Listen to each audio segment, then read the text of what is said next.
Alrighty, hello again, and welcome to part 2 of Chapter 10 lecture.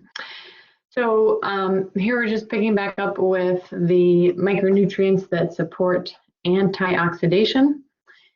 So we talked about vitamin C, vitamin E, and then selenium in part 1 of the lecture. So here we're going to talk about beta-carotene and then vitamin A. So beta-carotene is the one phytochemical that we're going to talk about in this, actually in the whole class. So again, phytochemical, I introduced this term in part 1. Phytochemical is basically phyto meaning plant, and it's a chemical or a molecule found in plants. So beta-carotene is in a class of phytochemicals called carotenoids. And collectively, carotenoids are like a group of compounds found in plants that actually give a pigment or a color to the plant. And the color that carotenoids give tends to be in that that warm color family, so like red, orange, and deep yellow colors. So any fruits and vegetables that you eat that have that red, orange, or yellow color, you can probably safely assume that they have some carotenoids in them. So beta-carotene is a type of carotenoid. Carotenoids are fat soluble, so they're going to act similarly to fat soluble vitamins, and they need to be transported in the blood via fat soluble compounds. Beta-carotene also acts as something that we call a provitamin, meaning that it's something that can become or be converted into a vitamin. So beta-carotene can be converted basically into retinol, which is the active form of vitamin A.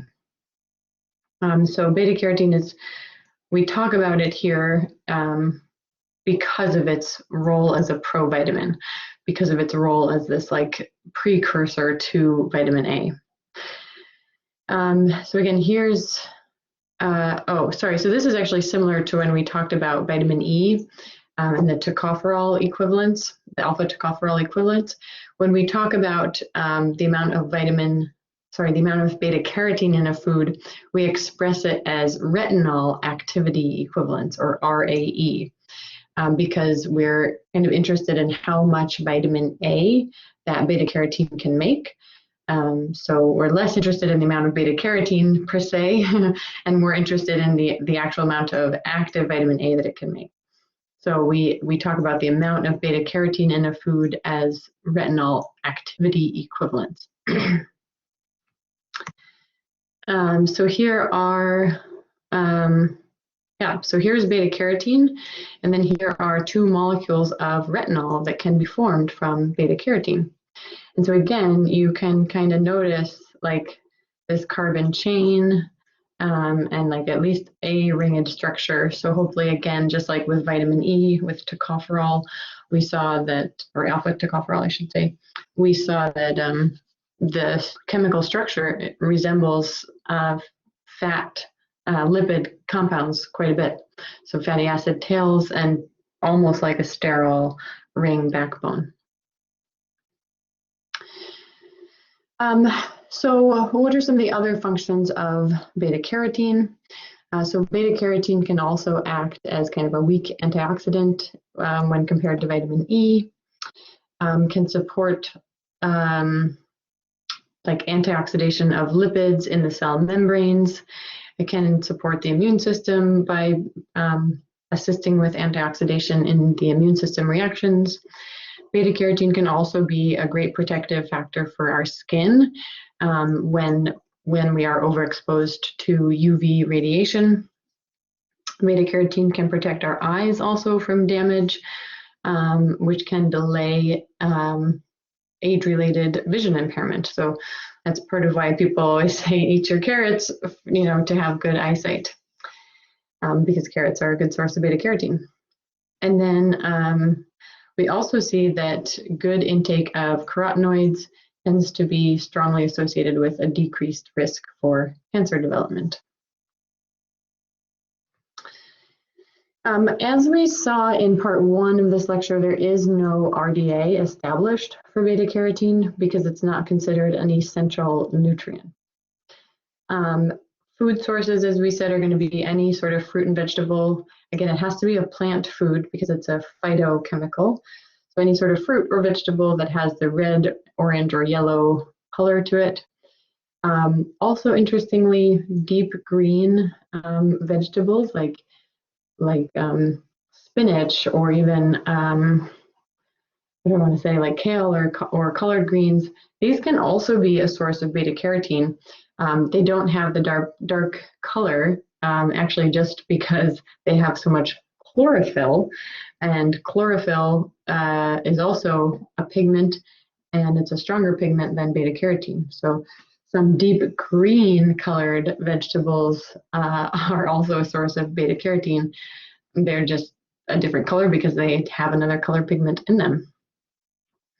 And beta carotene, it seems to be that we absorb it better from cooked foods. So again, kind of lightly cooking or steaming or stir frying. So here are our common food sources of beta carotene, and you'll see anything pumpkin, sweet potato, carrots, cantaloupe, and then again you'll see some of these green vegetables. So basically, lots of different fruits and veggies could be good sources.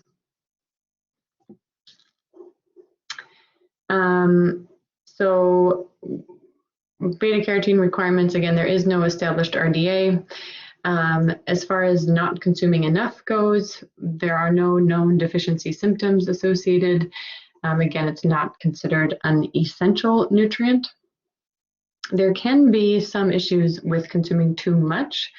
Again, typically that would be, well, it can be from overeating, but this is the one case where it's, I guess, arguably somewhat possible to consume too much from overeating it. But really the one thing that happens is this thing called carotenosis, or carotenodermia, which is basically just that sort of coloration of the skin where you get that like orangey color to your skin, like if you've eaten, if you only ate sweet potatoes and carrots for a week or something. But it's really totally harmless and totally reversible as soon as a person stops eating so many carrots. Supplementation is not recommended for beta carotene, largely because beta carotene is quite abundant in fruits and vegetables. And again, because there is no like known requirement for beta carotene at this time. So here's carotenosis. Especially on the left hand, you can see just sort of that kind of orangey splotching of the hand because of like such a high intake of beta carotene rich foods. Alrighty, and then the last nutrient that we'll talk about before talking about oxidation in cancer and reviewing oxidation in heart disease, we'll talk about is vitamin A. So vitamin A, again, remember D, E, A, and K. These are our fat-soluble vitamins, so this is fat-soluble. So anything we said about vitamin E in terms of getting transported in the chylomicron, able to store it in the body, same is true here for vitamin A. So we store it in the liver primarily. So also like vitamin E, there are different forms of vitamin A. The active forms are called retinol, retinal, and retinoic acid. And vitamin A has lots of different jobs in the body. So depending on the form, different systems in the body are going to use different forms of the vitamin. In our food, we can find vitamin A already formed as retinol, and we can also find it formed as retinyl esters, which are basically, remember, anytime you see this ester, you can think of like a fatty acid, like a little fatty acid tail bound to the retinol molecule. So a pretty easy thing to separate, so then you have the active retinol. When we store vitamin A in the liver, we store it typically as retinyl esters. In the blood, we have something called retinol binding protein, which can transport retinol. And then the retinyl esters can get packaged into those chylomicrons.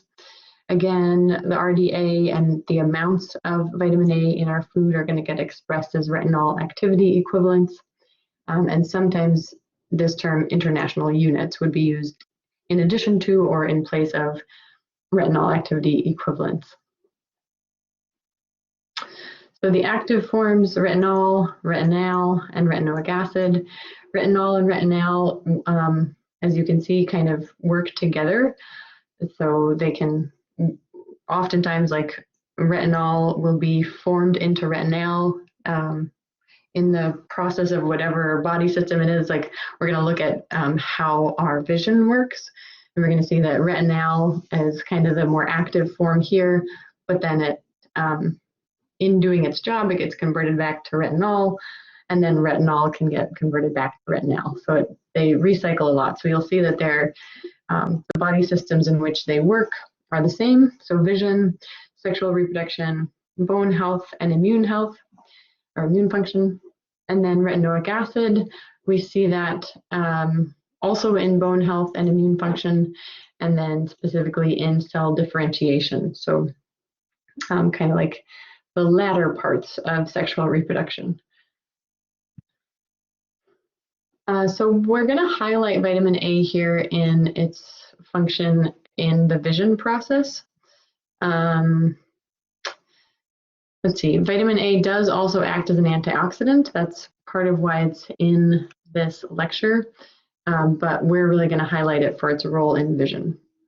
Other things that vitamin A can do, as we just saw, can support cell differentiation, it can support the immune system, and support sperm production in males, and also supports healthy bone growth. So as I've said a couple of times now, hopefully, all of these micronutrients have multiple jobs in the body. Like many of them have several, if not even like a dozen different parts of the body that they support. But again, just for like introducing these nutrients for the first time, me in the textbook, we're just highlighting like one system really in which these nutrients work. So I do want you to take that away, that there's so many different systems that each of these micronutrients support. And just for the sake of example, we basically are highlighting one system with each of these nutrients. So we can take a look at vitamin A's role in vision. So you might remember in your eyeballs, you have these two cell types. You have rods and cones. Cones are like for seeing color, especially during like bright light during the daytime, whereas rods are more helpful for seeing like black and white, and they're more effective in low dim light, so kind of like during nighttime. And then each of these cell types has a specific protein. So rods have a protein called rhodopsin, and cones have a protein called iodopsin. And vitamin A works with each of these proteins in each of these two cell types to support vision. So in this schematic, which is figure 1017 in your book, we're just actually going to look at vitamin A's work with rhodopsin. Sorry, I shouldn't. Some of this print is so tiny. So we're just going to look at vitamin A's work with rhodopsin. So in this first image, this is just kind of a review, basic review of the eye structure. So at the back of the eyeball, we have what's called the retina. And we have a specific part on the retina called the macula. And it is the macula that basically, that's kind of, not really where our vision is per se, but that's where we start to like form like the images that we see. And so inside the retina is where we have rods and cones. So as light comes in through the cornea and through the lens, it'll be directed back here to the macula. It'll hit the rods and the cones. And then again, we're just going to look inside the rod for now, but a similar process would happen inside of the cone. So inside of the rod, light is going to hit the rhodopsin protein molecule. Rhodopsin is bound with retinal, right? One of the active forms of vitamin A. And then like this whole process is shown down here. So as light hits the rhodopsin molecule, for the vitamin A, the retinal actually kind of detaches from the rhodopsin, and this process is called bleaching, literally, and it's in this like whole bleaching process, which is like kind of that would be a terrible example. I was gonna say kind of like glycolysis, in that it's like we're condensing it here into one visual, but it's actually like several different reactions, like a dozen different reactions that happen back to back to back, that basically transmit then whatever this light is, transmits an image along your optic, a message along your optic nerve to your brain, so that your brain can then register whatever it is that you saw. So in that long process of reactions, the retinol detaches from the rhodopsin. Some of it gets lost, but as we said briefly earlier, some of it can actually get recycled and reused. And so then to kind of replenish the process, we would have to bring in more retinol from the blood, so that we can continue to see and make sense of what we're seeing. So one of the issues with vitamin A deficiency is night blindness, because vitamin A supports the function of rhodopsin in the rods, which are the proteins or the cells that function in low light vision. So, so you can see some night blindness and then like slow adjustment to dim light. Yeah, so these two images here are showing vitamin A deficiency. These are showing like healthy, vitamin A. So normal night vision, you can see pretty clearly. But if you have low vitamin A intake, then like whatever's right in front of you getting reflected back onto the macula, the person can't quite make out that image so clearly. And then also again, on the left, on the bottom here, somebody with healthy vision, healthy vitamin A status can see pretty clearly as they go from like street level with bright lights down into a subway where it's dark. Still can see faces and signs very clearly. Whereas somebody who's vitamin A deficient, as they move from like a brightly lit area to a dimly lit area, like going into the subway, they can no longer make out fine details like face structure, words on a sign, that sort of thing. So the vitamin A requirements, again, you don't need to remember these exact numbers, but the RDA for males is 900 mg per day, and the RDA for females is 700 mg per day. Again, this is fat soluble, so a tolerable upper limit has been established, and that's been established as 3,000 milligrams per day, again, of preformed vitamin A, meaning retinol activity equivalents.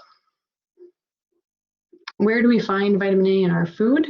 Well, we can find some in animal foods, especially like fattier portions, so liver and eggs, and dairy foods, like not fat-free dairy foods. And then some foods are fortified with vitamin A. And then we can find lots of vitamin A in plant foods, and of course we can find lots of beta-carotene in plant foods, especially again those dark green and then the deeply orange, red, and yellow fruits and vegetables are going to be great sources of beta-carotene. So food sources of vitamin A directly, so beef liver, again, liver animals can store vitamin A in their liver too. Pumpkin, carrots, sweet potatoes, and then some other foods might have lower amounts. So pretty easy to meet the RDA for vitamin A. Vitamin A toxicity. This is one that can be rather dangerous. So again, vitamin A toxicity is typically only going to come from supplementation. If a pregnant person overconsumes vitamin A supplement, it can lead to birth defects and sadly spontaneous abortion. In adults and non-pregnant adults, symptoms of vitamin A toxicity would look like fatigue, loss of appetite, also effects on the vision, potentially hair loss, potentially skin disorders, potentially bone and joint pain, abdominal pain, nausea and diarrhea, damage to the liver, and damage to the nervous system. So can be pretty severe issues with vitamin A overconsumption. Deficiency, as we saw, can lead to night blindness. Deficiency can also lead to impaired immunity. As we saw, vitamin A supports those T cells. Two other things that can occur with vitamin A deficiency is something called xerophthalmia, which is like a hardening of the cornea, and that can lead to irreversible blindness. So lots of vision-related issues with vitamin A deficiency. We can also see something called hyperkeratosis, which is like excess keratin in the hair follicles. So kind of like a thickening, a hardening around the hair follicles. And then again, an impaired immune function. So in developed countries, for most folks in most developed countries, vitamin A deficiency is pretty rare, but vitamin A deficiency is actually a pretty severe public health concern in developing countries. Okay, so then for the last part of the lecture, we're going to talk about some of the disorders associated with free radical damage. And remember, if you go back to the beginning of the lecture in part 1, you'll see that we listed off several different disorders and diseases associated with free radical damage. Here, we're just going to highlight cancer and then a short revisiting of heart disease. So cancer, we'll spend just a few slides here introducing what cancer is. So I guess by now, a lot of us are relatively familiar with cancer. So there is no singular cancer. It's a group of different diseases, all of which are characterized by this sort of like out of control growth of cells. So cancer cells aggressively invade tissues and organs throughout the body. And it is some of this out of control growth is directly associated with free radical damage. So in cancer, we sometimes, or I guess not sometimes, we always see tumor development, which is this immature, this mass of cells that are relatively, I guess, young, you could say, or immature and undifferentiated. So they haven't been, like they have no physiological function, like they're not part of any other body system. So that's sort of the telltale sign of a cancer, is these just tumors that develop that aren't doing anything. And so tumors can either be benign, meaning they're not invasive, so they're not aggressively invading surrounding tissue and surrounding organs. Those can be, sometimes nothing is done with a benign tumor, sometimes those are surgically removed, or tumors might be malignant, and that's when we identify them as cancers. So there are 3 steps to cancer development. We have initiation, where that uncontrolled cell growth sort of begins, and then we have promotion, and then we have progression. So we'll talk about each of these in a little bit of detail. So initiation is just sort of like the spark that happens. And this is often where free radical damage is associated. So in most cases, something initiated the free radical damage. There was some sort of carcinogen that caused a mutation to the DNA. And that, again, that is free radical damage happening right there in that cell. So again, carcinogen could be from cigarette smoke, could be from pollution in the air, could be those nitrosamines in processed meat, tons and tons of different carcinogens in our actually normal everyday environment, and then some of them to which we, inadvertently or not, expose ourselves, like cigarette smoking and even alcohol. So that's initiation, an exposure to a carcinogen that causes a mutation of the DNA. And that, again, is free radical damage. And then promotion is stage 2. So promotion is where the cell with the mutated DNA starts to divide repeatedly. So you start to get these cells, multiple cells now that are all rapidly dividing. And again, this is starting to form that tumor or that mass of cells that have no function. And then in step 3 or stage 3, you have progression. And this is where, if this tumor is malignant, this is where you see the cancer cells invading surrounding tissue, and potentially, if they make their way into the blood, traveling throughout the body and damaging other sites throughout the body. So initiation is that first exposure to a carcinogen, mutation of the DNA. Promotion is that formation of the mass of cells or the tumor, and then progression would be the malignancy. So some risk factors for cancer. Certainly some of those mutations can actually happen just totally randomly. There is a genetic component to some cancers, so potentially having an increased risk for specific cancers based on genetic makeup. And then we have lifestyle risk factors, right? Tobacco and alcohol use, a poor diet, right? Constant hyperglycemia, actually being overweight, being physically inactive. All of this is just going to lead to like buildup of toxins in the body and not getting them out. And those toxins can become carcinogenic or can be the cause of that first free radical damage. And then other infectious agents, and then as we saw, ultraviolet radiation can be the kind of the initiation of skin cancers. Here's a look at a healthy lung on our left. You can see pretty intact, pretty robust, and then on the right you can see that a smoker lung basically. So you can see not very solid, clear cells. It just kind of looks like a potential mass or tumor development here. And you can see basically it looks like a lot of cell die-off too, like a lot of kind of holes, empty spaces, black areas where healthy cells used to be. And then, so back here, infectious agents. So some cancers can actually be caused by viruses. So one example is cervical cancer. We know that that is caused specifically by human papillomavirus, or HPV. And then malignant melanoma lesions, right? So this is a malignant skin cancer caused by UV radiation damaging skin cells. So again, you can see kind of similar to how we saw on this smoker lung on the right here, basically these really odd misshapen cells that by looking at them don't look quite healthy.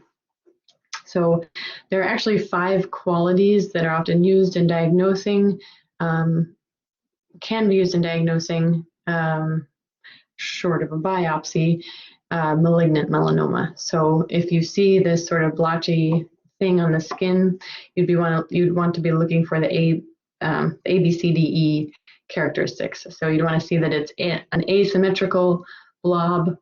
You'd want to see that the borders are uneven and somewhat blurry. You'd want to see a mix of colors, so like tan, brown, and black. The diameter has to be at least 6 millimeters or wider. And then you'd also want to see that the blob changes over time. So it's not just staying the same, but it's actually changing as time goes on. So there's a lot we can do to prevent cancer. Again, if I go back to this slide, many of the risk factors for cancer are actually lifestyle, right? Which is, I don't know, good and bad, I guess, more good than bad, because it means there's a lot we can do to hopefully prevent cancer. So one of the things we can do is to make sure to eat enough antioxidants. And in doing so, that means we have to eat a good, varied, and healthy diet. Being physically active, maintaining a healthy body weight, avoiding exposure to carcinogens would be a good way to do it. Avoiding infectious agents, of course, and avoiding, as much as is possible, and limiting UV radiation exposure. So, using sunscreen, just being smart about sun exposure. So how is cancer diagnosed and treated? So often there are screening tests, usually a biopsy to diagnose, and then I guess we'll talk about treatment on the next page, but so other things that would assist the diagnosis. So the first things would be signs and symptoms. You would see some unexplained weight loss, fever, fatigue, pain. You might not see all of these, but you may see some of these. Again, skin changes if there was a skin cancer, possibly change in bowel or bladder functions, possibly some indigestion, trouble swallowing, unusual bleeding possibly, or discharge, a thickening or a lump in a certain area of the body, and potentially a nagging cough or hoarseness, right? So each of these might be characteristic of different types of cancers, again, depending on where in the body the cancer is occurring or affecting. Doesn't say much about treatment here. Treatment is always going to be very specific to the type of cancer. Best treatments would also include a healthy diet, an antioxidant-rich diet, and where applicable, physical activity. Now we'll come back to cardiovascular disease. Again, we talked about this, we introduced this in the lipids chapter. Cardiovascular disease is definitely among the leading causes of death in the United States. And again, this is considered a disease of lifestyle.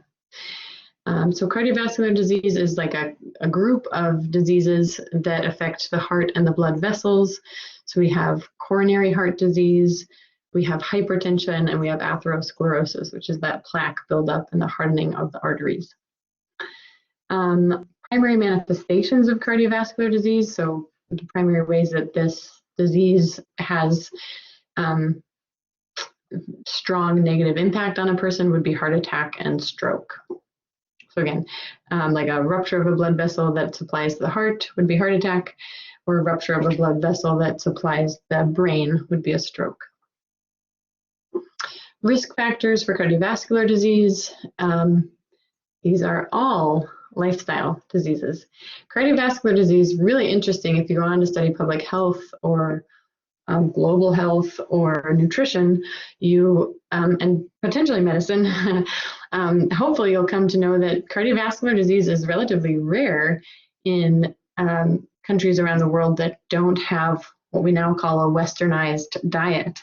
So countries around the world where people still eat like very unprocessed foods, mostly plants and some basically wild animals. Cardiovascular disease basically doesn't exist in other populations that don't eat the way that we do in the United States. So risk factors for cardiovascular disease: cigarette smoking, hypertension, so having high blood pressure, having high low-density lipoprotein cholesterol in the body, obesity, which can basically only be achieved through overconsumption of food, generally unhealthy food, sedentary lifestyle, so being physically inactive, and low-grade inflammation, which is can be caused by various things, but usually coincides with not enough antioxidants in the diet. Other risk factors: low blood levels of high-density lipoprotein, so having too much LDL and not enough HDL, diabetes, family history of cardiovascular disease. Males older than 45 tend to be at a higher risk, same as females past menopause.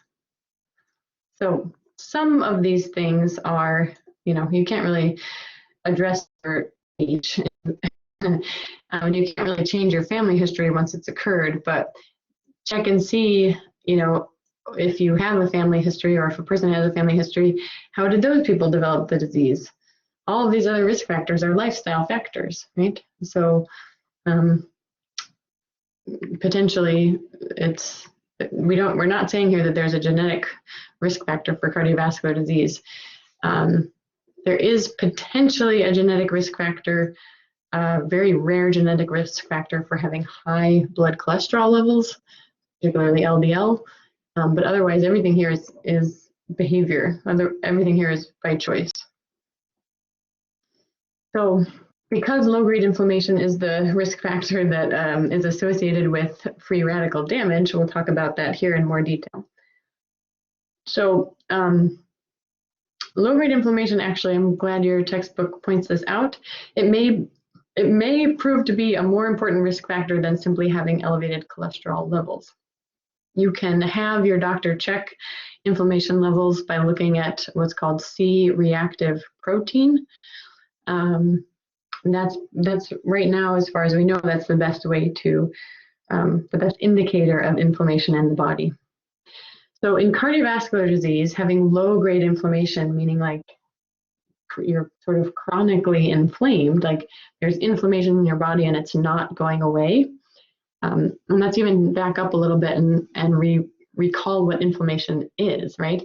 Inflammation is part of your body's like immune system responding to damage or foreign particle getting into your body, like a virus or bacteria. So inflammation is part of how the immune system responds. So it's a natural process. But once the damage has been corrected in a healthy body, the inflammation would go away, right? The immune system isn't constantly acting in a healthy body. It's only acting when there's an issue going on. So in an unhealthy body, part of the problem is that there's always an issue going on. So there's always going to be some amount of inflammation.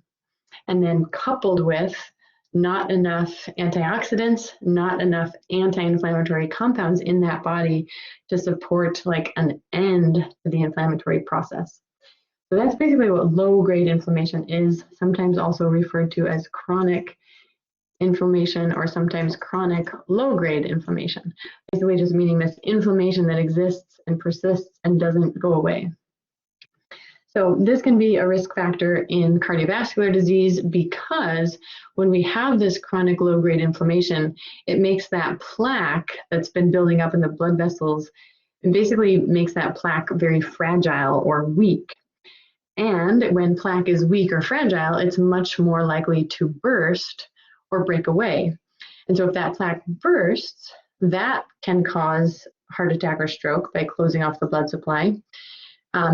Or it could break away and lodge somewhere else in the blood vessel, potentially even closer to the heart or closer to the brain, potentially resulting in maybe a more severe heart attack or stroke. Sometimes the plaque can burst in a part of the vessel and it can be, it might not cause severe damage. But again, if it's in a vessel that's supplying the heart or the brain, that would lead to a heart attack or a stroke. And those can sometimes be permanently damaging. So C-reactive protein, C-reactive protein is the blood marker for inflammation. And again, it's associated with a higher risk for heart attack if the levels are high, especially even if blood cholesterol levels are normal. If C-reactive protein is higher, or is elevated, I should say, that is a risk factor for potential heart attack or stroke. And then somebody who has high CRP and high cholesterol, we can say that their risk for heart attack or stroke is increased by almost 9 times relative to someone who doesn't have high CRP and high cholesterol. So a pretty important marker to look out for, and arguably potentially not enough medical professionals are looking at that right now, especially in cardiovascular disease. So then let's talk about how antioxidants can support reducing the risk for cardiovascular disease. So remember we said vitamin E can function in protecting the LDLs in the blood vessels from free radical damage. There's also another phytonutrient called lycopene that can support antioxidation in the blood vessels. So these two antioxidants can scavenge the free radicals, donate electrons to them. They can also support like quelling inflammation. Vitamin E, remember, is an anticoagulant, so they can reduce the coagulation ability of the clot, which is really helpful. So, or of the plaque. So even if a plaque were to rupture, if there's enough vitamin E, hopefully there's not enough coagulation capacity to actually block the full blood vessel. And then there are other compounds in fruits, vegetables, and whole grains that also reduce the risk for cardiovascular disease. So in addition to antioxidants, things like fiber, folate, and yet other phytochemicals can also be really important pieces of improving somebody's diet to reduce their risk for cardiovascular disease. So soluble fiber in particular, which we find in whole grains, seeds, and a lot of fruit, can actually bind excess cholesterol in the intestines and allow us to get rid of that cholesterol in our feces. And you might remember we make our own cholesterol in the body. There's no dietary need for cholesterol. And so if we have enough fiber in our diet, we can bind some of the dietary cholesterol that we've consumed.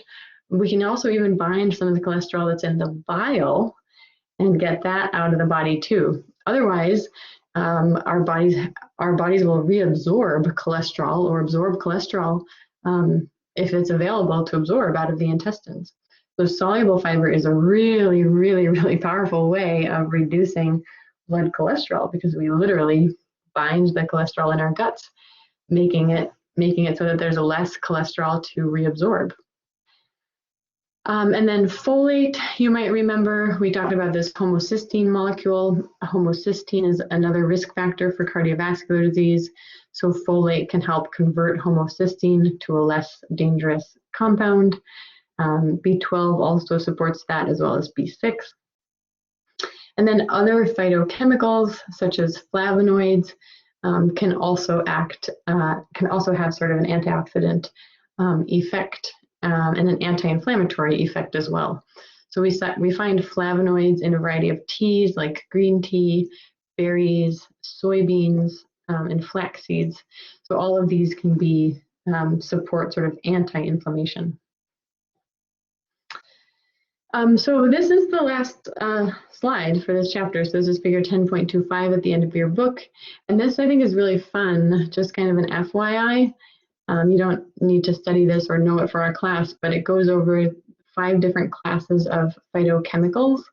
So you have carotenoids, flavonoids, phenolic acids, phytoestrogens, and organosulfur compounds or sulfur compounds.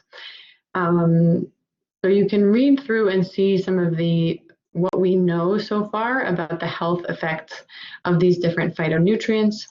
Some of them are anti-cancerous. Many of them have sort of anti-inflammation properties, anti-cancerous. So they're pretty powerful little nutrients. I guess I can't say nutrients, but pretty powerful little compounds that we can get from our food. And then you'll see the food sources listed. And of course, again, these are phytochemicals. So you're only going to find these in plant foods. But you'll see it's a variety of fruits, vegetables, some nuts, some seeds, some beans. So all the more reason to make sure to get plenty of different plant foods into your diet. Okay, so then as usual, I'll thumb through these review questions and you can pause and mute me if you want to, so that you can take some time to review these and kind of quiz yourself. As always, if you have any questions, please feel free to email me. Thanks all for listening, and we'll see you next time for chapter 11.